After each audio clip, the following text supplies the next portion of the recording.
My boyfriend publicly humiliated me on TikTok, calling me the most hideous girl he's ever been with before dumping me. So, I disappeared without a word. This morning, after ignoring 37 missed calls, I opened my door to find him sobbing on his knees. So, Derek and I have been together for almost 3 years. Met him when I was 21. He was the guy who knew how to fix the garbage disposal when it jammed. First green flag, or so I thought. We exchanged Instagrams, started texting, and the rest just kind of happened. Past 3 years have been mostly good. We had our rhythm, you know? Netflix documentaries on Thursdays, his mom's for dinner every other Sunday, camping trips with his friends in the summer. He always remembered my birthday and actually listened when I talked about my day. These days, that's practically unicorn behavior. Side note, my last boyfriend before him thought emotional labor was a type of childbirth, so my bar was admittedly on the floor. Fast forward to this Tuesday.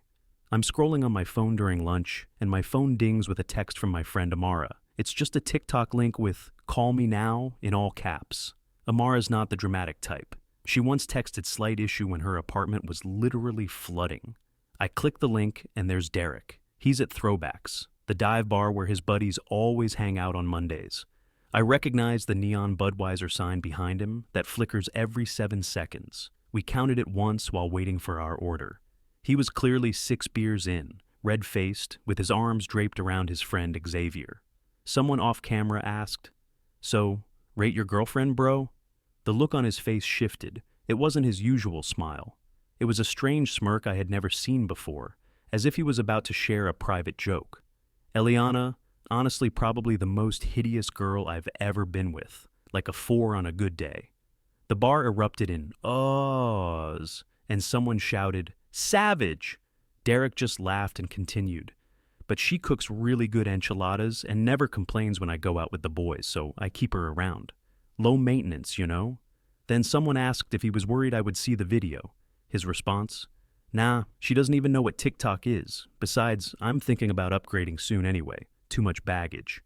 The timestamp showed it was posted at 11:43 p.m. Monday night, while I was at home doing a clay mask and texting him goodnight. The video had 17,000 views. 17,000. I sat in the break room, just staring at my phone. I didn't cry or scream. I felt this cold sensation spreading through my chest. 3 years together.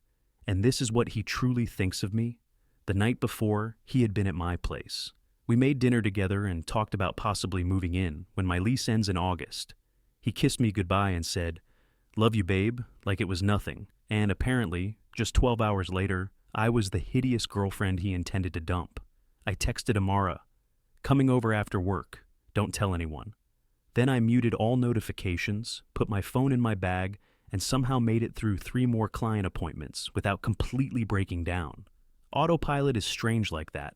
After work, I didn't go home. I went straight to Target, bought a cheap duffel bag, and filled it with essentials: toothbrush, deodorant, phone charger, a couple of t-shirts. I spent $47.16. The receipt is still in my wallet for some reason. I drove to Amara's apartment complex at 6:13 p.m., sat in the parking lot for 20 minutes, just staring at nothing, replaying that video in my head. I keep thinking about all the times Derek told me I looked beautiful when I dressed up for his company Christmas party, when I was sick with the flu last winter, and 3 weeks ago when we were at the beach and I felt so self-conscious in a bikini. Were they all lies? Or are those just things you say when you're with someone? Amara didn't ask any questions when I arrived. She just pointed to her couch, poured us 2 glasses of the cheap wine we drank in college, and said, "What's the plan?"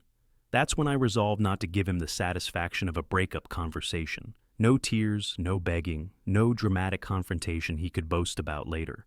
I was just going to vanish. We spent that night creating a checklist. Block Derek on everything: phone, Instagram, Twitter. Change all my passwords. He knew most of them. Call out from work for the rest of the week and only tell my mom where I really was. By midnight, Derek had sent 7 texts. At first, they were normal. "Hey, what do you want for dinner?" And, "Are you still coming over tonight?" By morning, it escalated to, "Where are you?" And, "Why aren't you answering?" By afternoon, he had called 12 times, not once mentioning the TikTok, not a single apology. Nothing. I stayed at Amara's on Wednesday and Thursday, binge watching Love Island. Trash TV is surprisingly therapeutic when your life is falling apart. I cried in the shower, so Amara wouldn't hear, and ordered too much Uber Eats because neither of us felt like cooking. On Friday morning, Amara went to my apartment to grab more of my clothes and said Derek had clearly been there. Empty energy drink cans on the counter, his jacket thrown over my couch. He had left a note taped to my door. "Call me. We need to talk." Still nothing about why we might need to talk, as if I were supposed to be oblivious to the video. The TikTok mysteriously vanished from his account on Thursday night. But it was too late. It had already been screen recorded and was making its rounds in our friend group. My phone was blowing up with, "Are you okay?" texts from people I hadn't spoken to in months. The weekend was a blur of ignoring calls from unknown numbers, Derek using his friends' phones once he realized I had blocked him, and jumping every time someone knocked on Amara's door. Margaret from my old community college group chat sent me screenshots of Derek's Instagram stories, vague posts about missing someone and biggest mistake of my life, with sad song lyrics, classic Damage Control. By Sunday night, I had 26 missed calls. On Monday morning, 32. I finally returned to work that Monday. My manager hugged me when I walked in, saying the video had made it to her For You page too. She told me to take another day if I needed it, but I said no.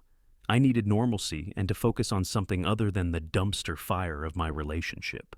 Derek showed up at the salon during my lunch break. I hid in the supply closet while my coworker told him I wasn't there. I heard his voice, that familiar low rumble I used to love, coming through the door. He sounded tired. Good. By Tuesday morning, exactly 1 week since I'd seen the video, the missed call count had reached 37. His latest text simply said, "Please." I needed to swing by my apartment for my mail. I had a package that required a signature, and I figured 8 a.m. would be safe since Derek typically left for work at 7:30. I was mistaken. I unlocked my door, and there he was, sitting on my welcome mat, the one he gave me that says, "Home is where the Wi-Fi connects automatically." He looked up when he heard my keys. Y'all, he was a complete wreck. He hadn't shaved dark circles under his eyes, wearing the same Metallica shirt he'd had on in his Instagram story from 2 days ago. When he saw me, he literally crumpled, not in a fake dramatic way, but his body physically gave out. On his knees, tears streaming down his face, repeating my name over and over. I just stood there, keys still in hand, feeling nothing.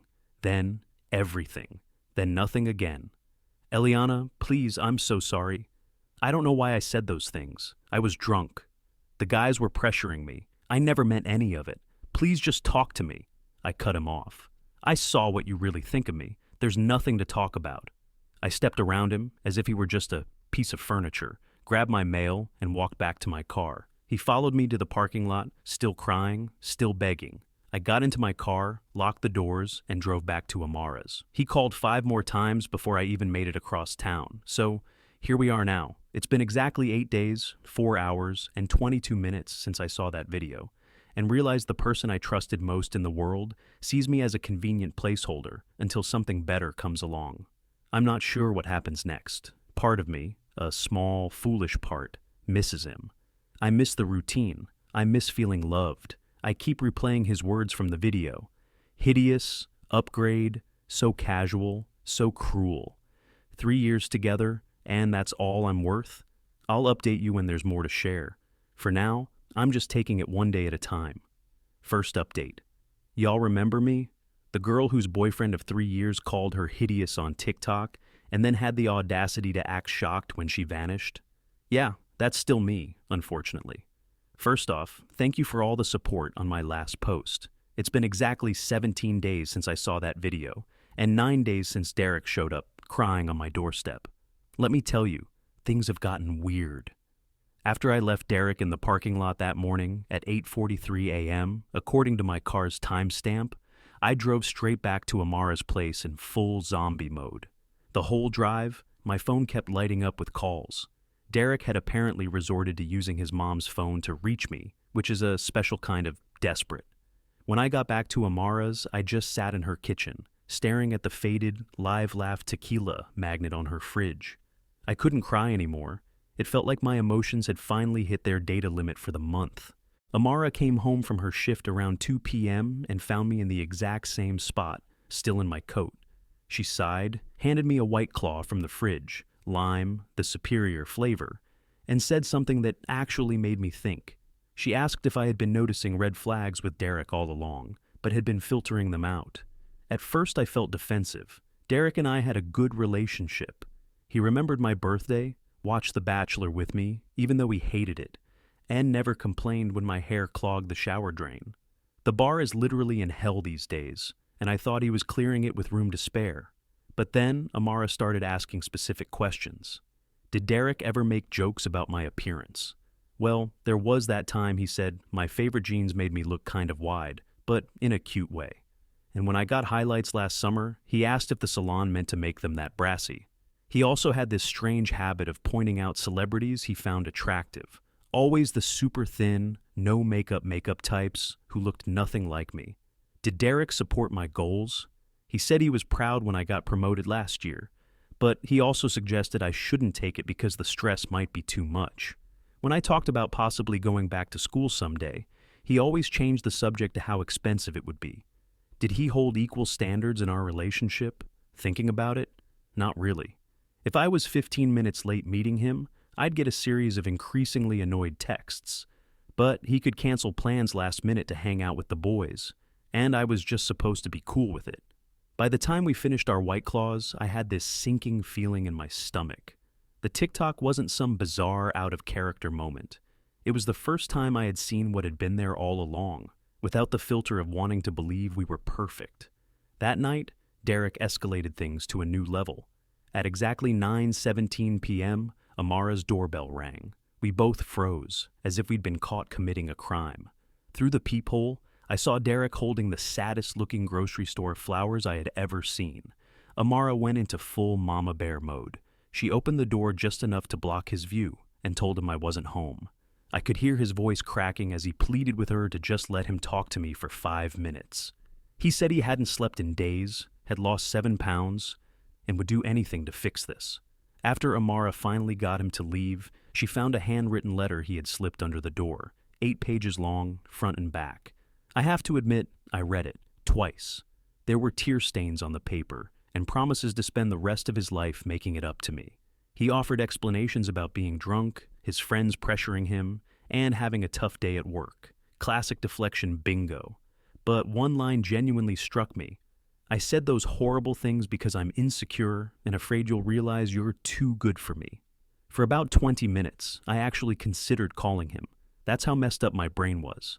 I mean, he publicly humiliated me, and I was feeling sorry for him. Thankfully, Amara's Wi-Fi chose that exact moment to crash. Classic Thursday night Xfinity outage, so we couldn't even stream anything. Instead, we ended up scrolling through old photos on my phone, and that's when I had my first real epiphany. In literally every picture of Derek and me, together from the past year, I'm looking at him with a big smile, while he's either staring at his phone, looking off to the side, or making some stupid face. Not a single photo shows him looking at me the way I looked at him. How had I never noticed that before? Friday morning brought new developments. My brother Miguel called to tell me that Derek had shown up at his apartment at 7 a.m., asking if he knew where I was. Miguel, being the overprotective brother he is, told Derek that if he came by again, they'd be having a different kind of conversation. Dramatic, but I appreciated the sentiment. By that point, I was genuinely starting to feel smothered by all of Derek's attempts to contact me. It wasn't romantic, it was uncomfortable. So I did something I had been avoiding. I drafted a text. Simple, direct, and with no room for misinterpretation. I need space. Please stop contacting me, my friends, and my family. I'll reach out when, if I'm ready to talk. I sent it at 10:22 a.m. and immediately turned my phone off for 3 hours because I couldn't handle seeing his response. When I finally checked again, there were 5 paragraphs waiting for me. The gist was that he understood. He'd respect my boundaries and would wait forever if that's what it took. But then came 3 more texts asking when forever might end, and if we could please just meet for coffee next week. So much for respecting boundaries. The weekend was surprisingly peaceful. Amara's roommate Margaret was out of town visiting her parents, so we had the place to ourselves. We ordered in, did face masks, and watched all 3 Magic Mike movies, for the plot, obviously. I went a full 24 hours without checking my phone. It felt like coming up for air after being underwater. However, Sunday night, things took another turn. I was scrolling through Instagram before bed, a bad habit I know, when I saw it. Derek had posted a video, not just any video, but a public apology, tagging me in it and everything. It was 4 minutes and 27 seconds of him sitting in his car, looking directly at the camera with red-rimmed eyes, telling everyone who had seen that horrible TikTok how sorry he was, how much he regretted hurting the most beautiful person inside and out that he had ever known, and how he was learning to be a better man. The comments were a mess, with some people praising him for taking accountability, barf. Others were calling him out for making my humiliation about himself again. His buddy Xavier commented, "Stay strong, bro," as if Derek were the victim here. I couldn't sleep after that, constantly thinking about how even his apology was public.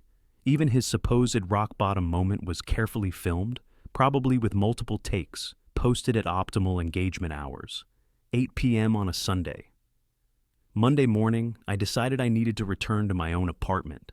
Amara had been amazing, but I couldn't hide at her place forever. Plus, her hot water heater had been acting up all weekend, and cold showers in February are definitely not the vibe. As I was packing my duffel bag, my phone pinged with a Venmo notification. Derek had sent me $300 with the note, "For the anniversary dinner we'll never have." Our 3-year anniversary would have been next week. I sent it back immediately and then blocked him on Venmo too. The drive back to my apartment felt like heading to a job interview I knew I would bomb. Every red light had me checking my rearview mirror, half expecting to see Derek's car pull up behind me.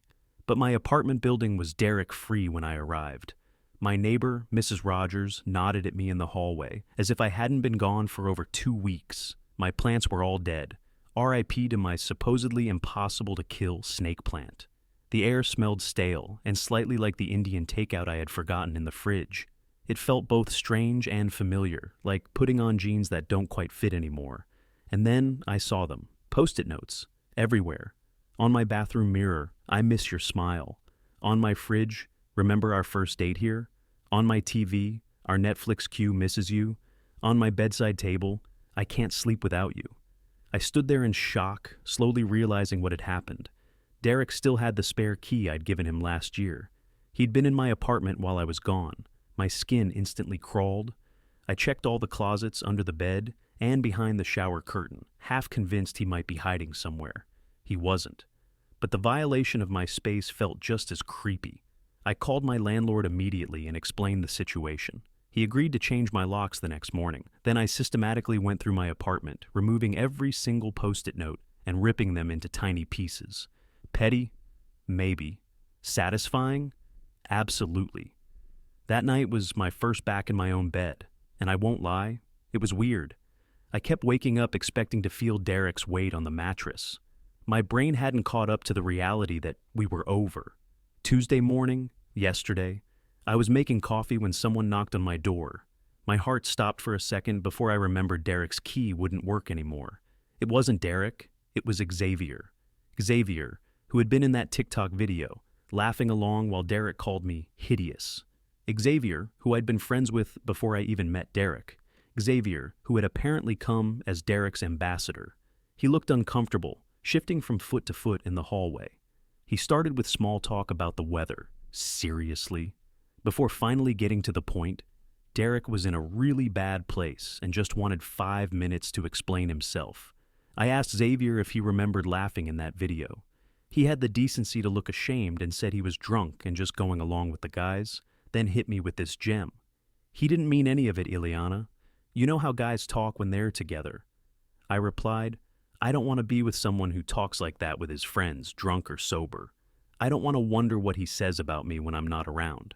I don't want to be with someone who needs a public meltdown and a friendship intervention to realize he values me. I thanked Xavier for coming by, told him I hoped Derek would feel better soon, and closed the door. Last night, I went through my phone and unfollowed Derek on every platform we were still connected on, took down the photos of us from my apartment walls, and packed up the hoodie he always left at my place along with the Xbox controller he used when he came over. I put them in a box in my closet, not ready to return them yet, but not wanting to see them either. Then, I ordered dinner from that place Derek always complained was too spicy, but that I secretly loved. I ate it while watching The Last of Us, which Derek refused to watch because he didn't like zombie shows. I also used the fancy bath bomb my mom got me for Christmas, the one I had been saving for a special occasion. Around midnight, my phone lit up with a text from a number I didn't recognize. It was Derek. "Please don't block this number. I just need to know one thing. Did those 3 years mean anything to you? Because they were everything to me." I stared at those words for a long time. 3 years. 3 years of inside jokes, holiday dinners, and lazy Sunday mornings. 3 years of building a life I thought we'd share forever. And also, 3 years of small criticisms disguised as jokes, 3 years of walking on eggshells around his moods, and 3 years of making myself smaller to make him comfortable. I didn't reply. I just added the number to my blocked list and turned off my phone. This morning, I woke up and did something I hadn't done in 2.5 weeks. I made a plan for myself. Not a reaction to Derek, not a hiding strategy. Just a normal day for me. But as I was heading out to grab coffee, something stopped me cold. Derek's profile picture on Instagram had changed to a photo of us. From last summer, at his cousin's wedding, my head on his shoulder, both of us smiling. It shouldn't matter. It shouldn't affect me at all. But it did. We'll update again when there's more to tell. For now, I'm taking it day by day and remembering what my grandma always said. Sometimes, the trash takes itself out. Second update. Y'all, I wasn't planning on updating so soon, but the past week has been a lot, and I need to process. It's been exactly 32 days since I saw that video. 1 month of rebuilding my life without someone I thought was my future. Honestly, some days are better than others. The weirdest thing happened last Saturday. I was at Target, my emotional support store, don't judge, picking up some new sheets because I finally decided to get rid of the gray ones. Derek always said brought out the blue in his eyes. Gag. I was debating between sage green and terracotta when I noticed a woman staring at me from the end of the aisle. At first, I thought maybe I had something on my face or toilet paper stuck to my shoe. Wouldn't be the first time. But then she walked over, looking super uncomfortable, and asked if I was the girl from Derek's TikTok. My stomach instantly knotted up. It's one thing to be humiliated online. It's another to be recognized by strangers at Target on a random Saturday while wearing no makeup and yesterday's messy bun. Before I could even respond, she launched into an awkward apology, saying she had been one of the people who commented something mean on the original video, but felt terrible after seeing Derek's public apology.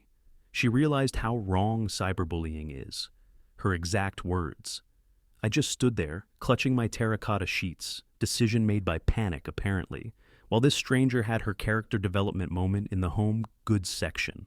When she finally stopped talking, I managed to say, "Thanks, it's fine, good talk," and speed walked to checkout. I sat in my car for 20 minutes afterward with the AC blasting, even though it was only 62 degrees outside. That's when it hit me. I'm not just Eliana anymore. To some people, I'm the girl from the TikTok. My humiliation has become my identifier, and that realization made me angry in a way I hadn't felt before. Not sad angry like I'd been for weeks, but pure, energizing, get shit done angry. Sunday morning, I woke up at 6:13 a.m., unable to sleep, and made a list in my notes app, cut my hair. Always wanted to try a lob, but Derek liked it long. Join that kickboxing class Amara keeps talking about. Finally apply for that certificate program I've been putting off. Redecorate my bedroom. No more masculine-friendly color scheme. Download a dating app. By 11 a.m., I had already crossed off number 1. I walked into Supercuts without an appointment, living dangerously LOL, and chopped off 7 inches of hair. The stylist kept asking if I was sure, if I needed more time to think about it, if someone had talked me into it. I told her, nope, just needed a change. She didn't need to know I was mentally naming each snip of the scissors after something Derek had said to me over the years. You'd look better with more defined eyebrows. Snip. No guy wants a girl who eats more than him. Snip. Your laugh is kinda loud sometimes. Snip. When she spun me around to see the final result, I barely recognized myself. In a good way. My neck felt lighter. My head felt lighter. Hell, my whole being felt lighter. I posted a selfie on Instagram when I got home, just me with my new hair, sunlight pouring in from the kitchen window, and the caption, "New month, new me."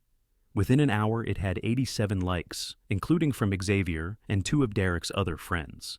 Petty satisfaction? Maybe. But I'll take the small wins. Monday brought item number 2 on my list. I dragged myself to Amara's kickboxing studio at an ungodly hour, convinced I'd make a fool of myself.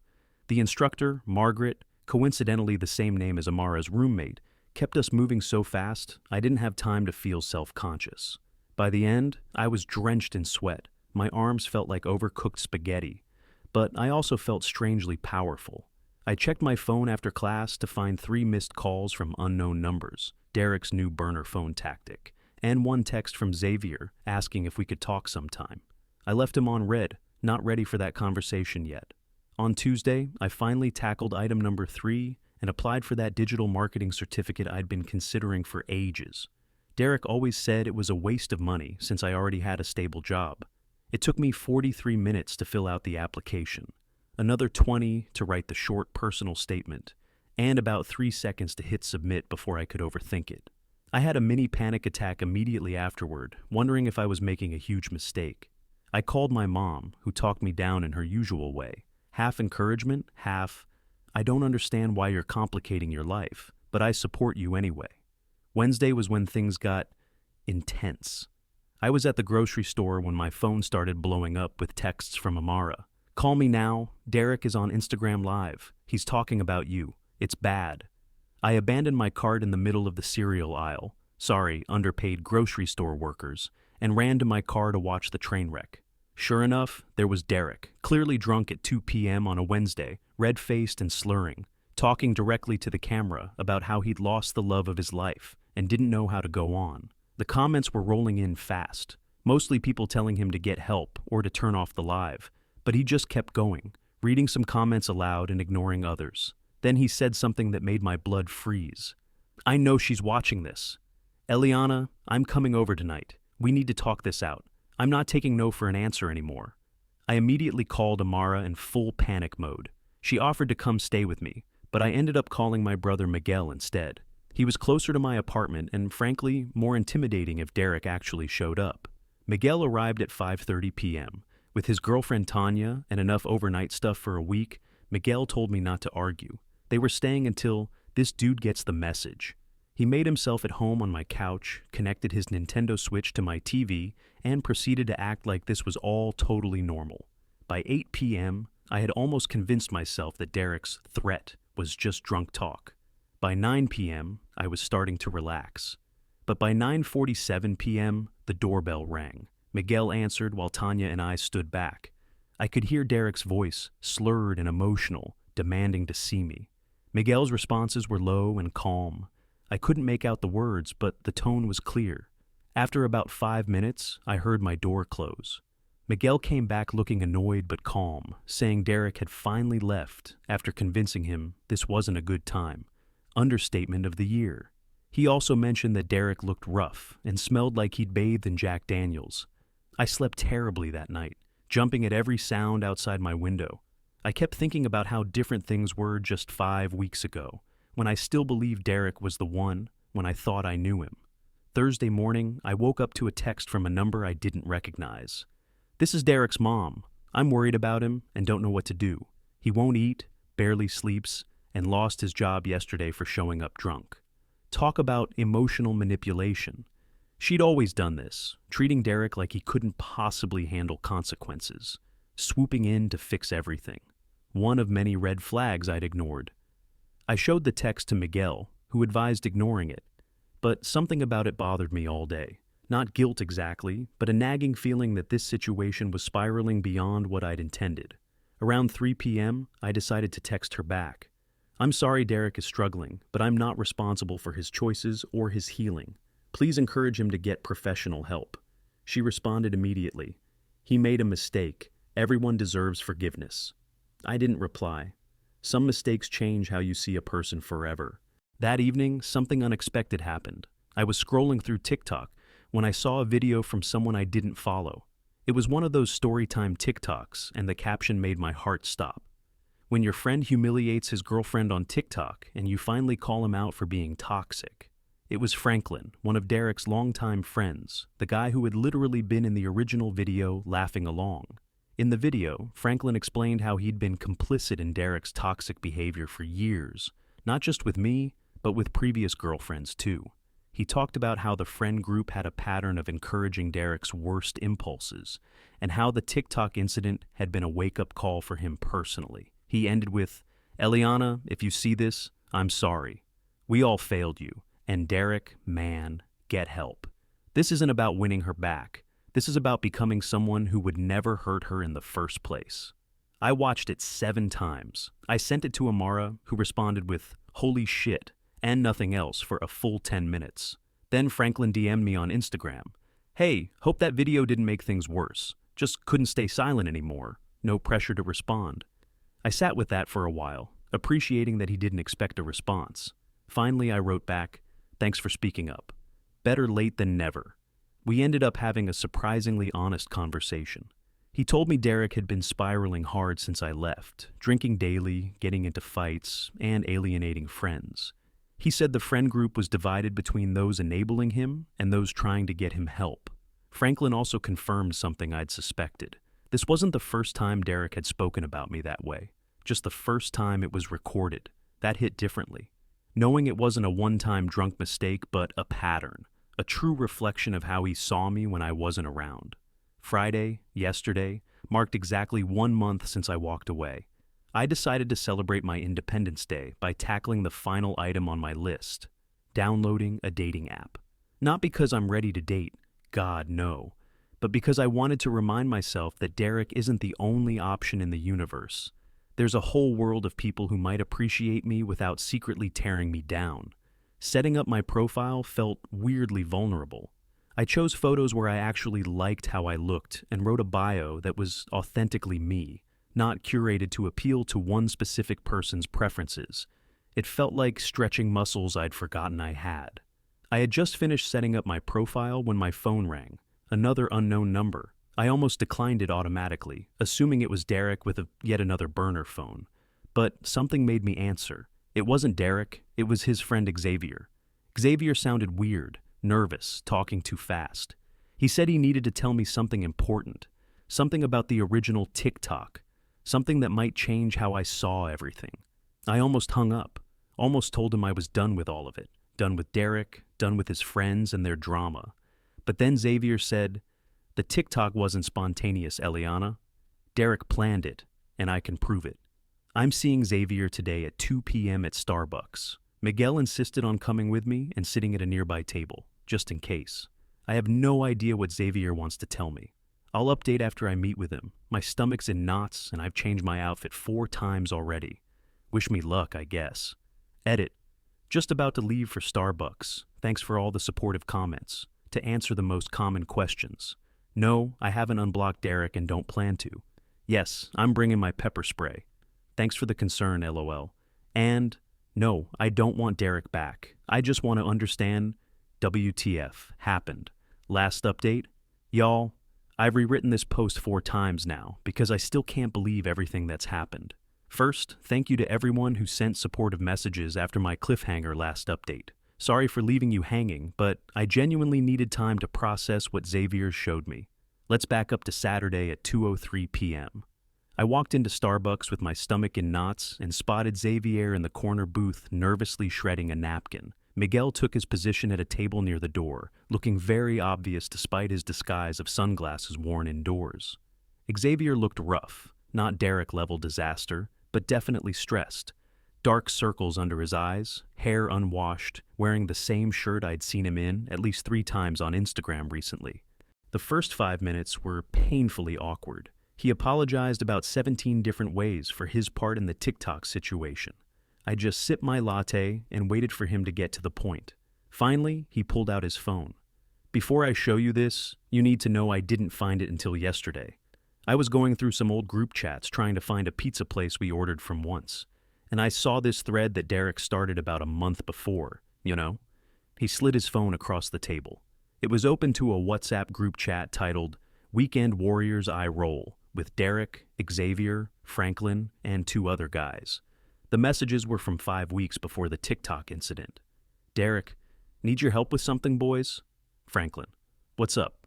Derek. Trying to figure out how to break up with Xavier. Whoa, for real? Thought you guys were looking at places together? Derek. Yeah, that's the problem. She's getting too serious. Plus, I met someone at the gym.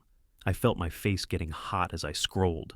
Derek went on to explain that he'd been talking to, his words, a girl named Adriana for almost 3 months, but he was worried about how I'd react to a breakup since we shared so many friends and she can get emotional.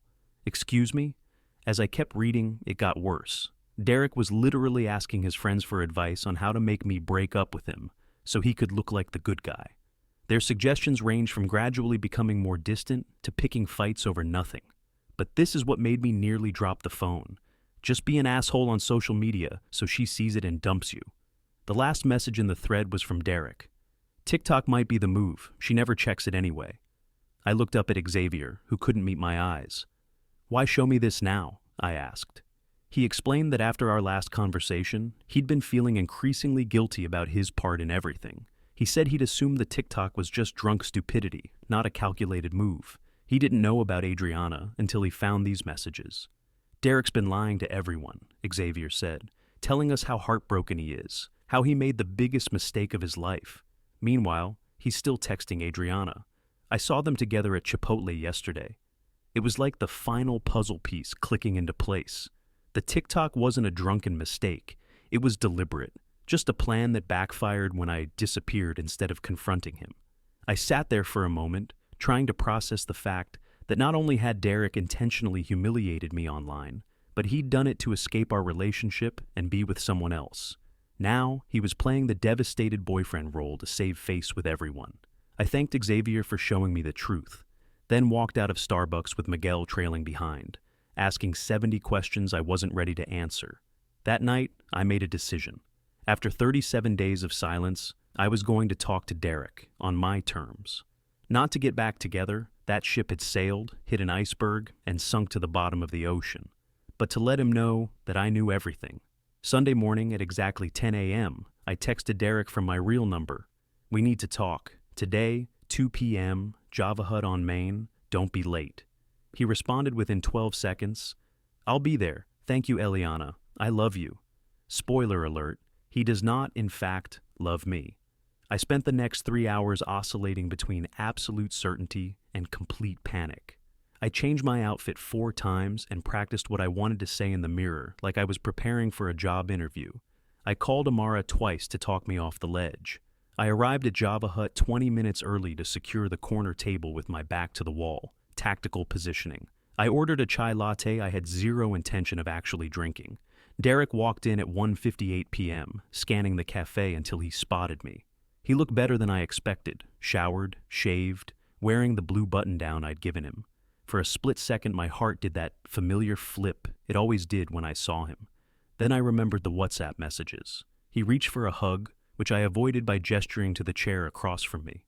His face fell, but he sat down and launched immediately into what sounded like a rehearsed speech about how sorry he was, how much he missed me, and how the past month had been the worst of his life.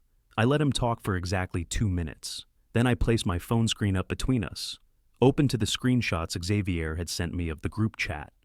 So, who's Adriana? I asked. The look on his face, y'all. It was like watching someone get hit with a taser.